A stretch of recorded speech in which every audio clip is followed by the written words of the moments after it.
Yung natapos na, inoperan po ako niya na kukuha daw niya ako ng bahay, bibigyan daw po ako ng negosyo. Binigyan na po ako ng kliyente ng cash nasa 100K. Bali nagtatrabaho po ako sa isang telco. Tapos, yung nakabitan po namin ng internet, nagkaroon po kami ng relasyon na tumagal din po. Internet lang pinakabit, pati ikaw kumabit.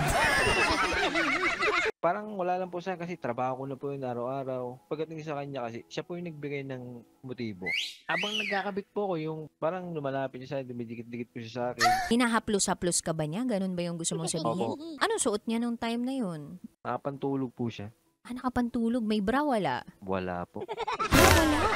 Nagkaroon ng conflict yung linya na kinabit po namin. Na, binalikan po namin ng kasama ko para ayusin yung linya nila. Doon na po nagkaroon ng Something. hindi ko na rin po napigilan. Baka naman Sir Chris, sinadya mo yung masira yung linya nila.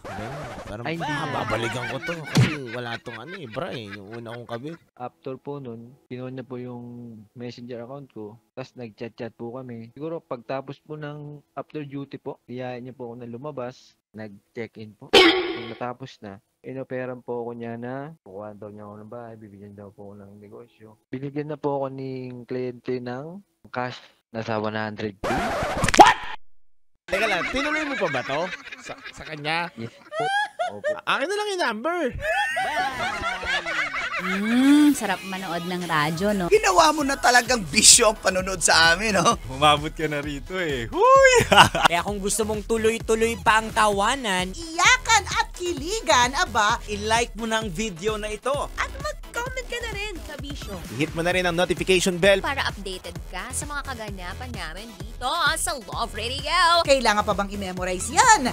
Basic.